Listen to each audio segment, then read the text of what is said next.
everybody, and welcome back for the final edition of Inside the Headset of the regular season.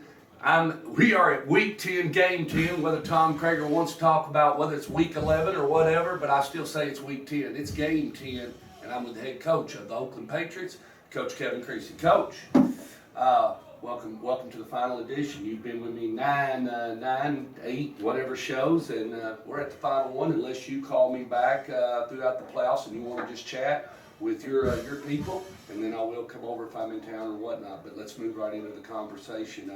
Last Friday night, you went to the Plateau, took on Cookeville, and I came away a winner 21-6. But as always, it seems like you have a certain identity. You held to your identity and come out of the gate stumbling and not sure whether or not we were in the race or where we were. So I'll let you take it from there. Well, again, a slow start, but you got to give Cookeville a lot of credit too. You don't want to necessarily just say that we played down or anything like that. Cookeville's a really good team, really well coached team, and 7-6 at halftime, 14-6 late into the fourth quarter, and so it was a good region matchup against two good teams. So a lot of our slowness, I guess, is credit to Cookeville.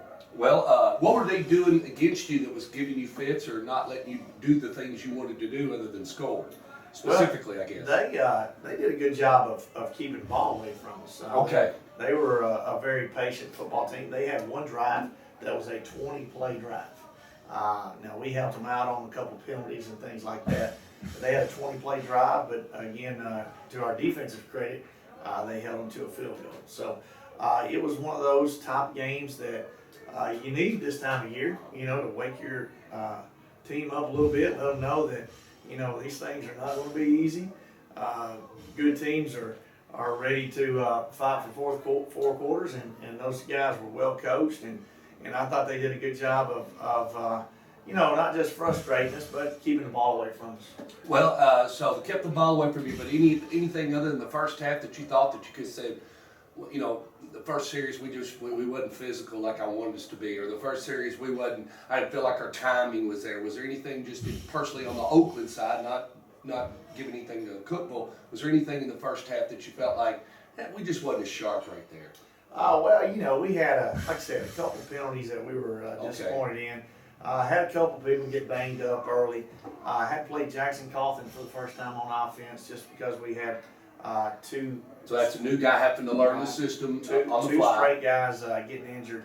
But with that said, again, it's everything you expect. There were punts that rolled inside the 10. We had a couple roll inside the 10. They had a couple roll inside the 10. So it was what you expect out of two good defenses. We ended up having good special teams. So it was back and forth. Okay. They had two good field goals. They have a really good weapon. At punter and a really good weapon as a field goal guy. He actually attempted one more that was probably good from 60, but just a little to the left. That'll come in handy playoffs. Playoff time, he will definitely be a weapon. But again, two good teams playing each other, and in the second half, we did a pretty good job of getting touchdowns and had a chance at a field goal, but went for it on fourth down. And like I said, it's just one of those things that we talked about. That's the way it's going to be deeper in the playoffs. Those touchdowns are going to come harder.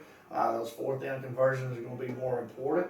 And then, of course, defense holding people to field goals will be a key part of the playoffs as well. Well, and two, learning that, if you touch the ball, we got to get six.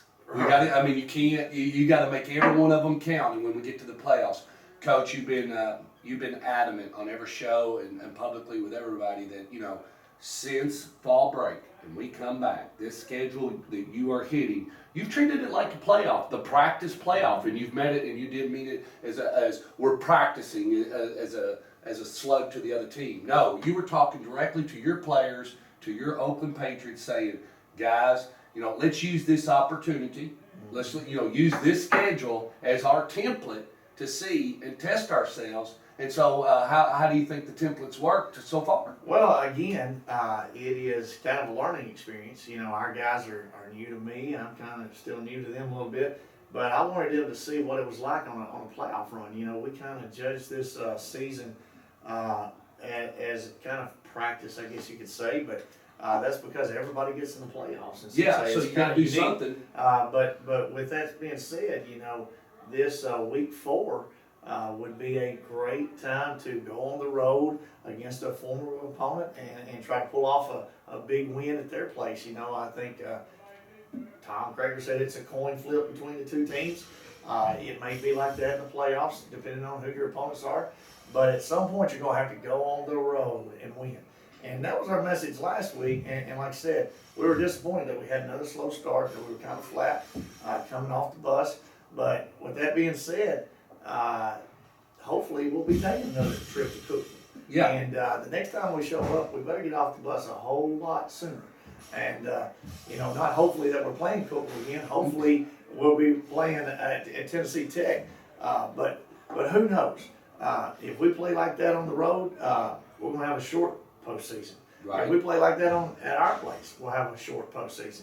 But starting from Brownsville, which was Haywood County, we talked about playing an unfamiliar opponent at our place, and we took care of business. Then round 2, we talked about playing a region opponent at our place, which is possibly going to happen, and we took care of business.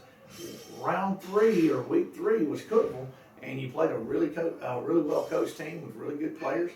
And you were on the road. And we left with a win, and the way we look at it is any win is a good win. Right. There's no such thing as ugly wins. Yeah. We'll take any win, especially in the playoffs, because it's win or go home.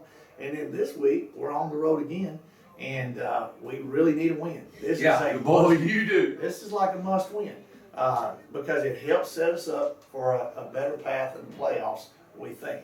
You really don't know. A lot of times, number 1 seeds never make it to the promised land. So we don't have to be a 1 seed to get to where we want to go, but it seems like that's would be a easier path for us, and we control our own destiny. So we need to take care of business and do what we need to do to pull out a win Friday night.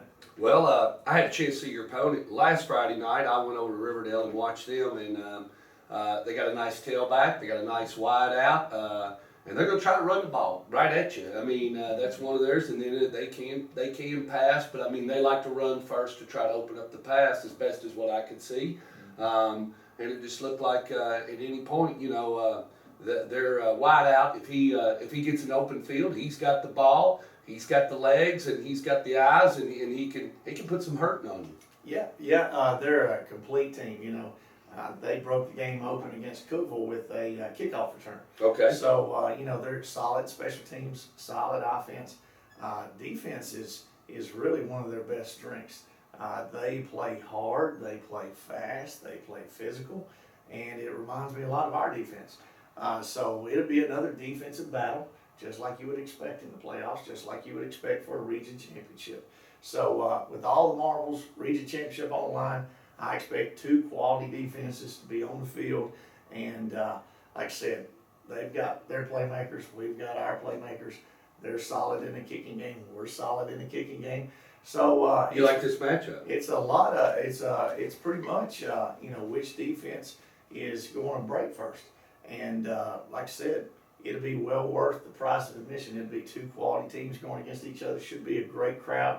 Great environment. You ought to join us. You ought to come on over. Well, I hadn't talked about where I was going to go, and I hadn't been down to the dog pound. I think the last time I went down there with Coach McDaniel, and I filmed his game down there. So why not? I don't have any place. I'll come down and bring your camera equipment. I will, and I'll bring the better Judy. hand. Yeah, bring Judy. That's the most important thing. Bring because she's much better than I am. This is our last show. I appreciate your time and everything, and talking to them. More than likely, no matter what, I feel like you'll host one game. So talk to the people and the fans. I guess the minute we find out, you'll start letting playoff tickets go on sale, or what? What's kind of been the template right now? Because I'm not saying to look ahead, but you are more than likely going to have a home game next Friday night. And so, and be playing right here at Ray Hughes Stadium. So fans will kind of want to know, let's go ahead and just get that out. What's kind of going to be the template for them to, will they be sold here, or what's kind of, once you find out who you're playing? Yeah, I'm pretty sure that they'll sell them in the office. We'll get the tickets in. Usually they get them in about Tuesday from TWAA. We don't know who our opponent is. We will not know till after our game. Yeah. But we are pretty much guaranteed a home playoff game, maybe even 2 of them. We could possibly have 3 if we win Friday. But we definitely want to have our fans out. We'll get more information out on Twitter, on our website, on our app that we've got, on how to get a hold of tickets so you don't have to wait in line forever. Okay, well that's good. Let's wrap it up. So Friday night we'll load up, and I'll follow Coach Creasy down to the Dog Pound. That'll be a 7 o'clock kickoff, and it'll be the Bulldogs and the Patriots. So y'all come out.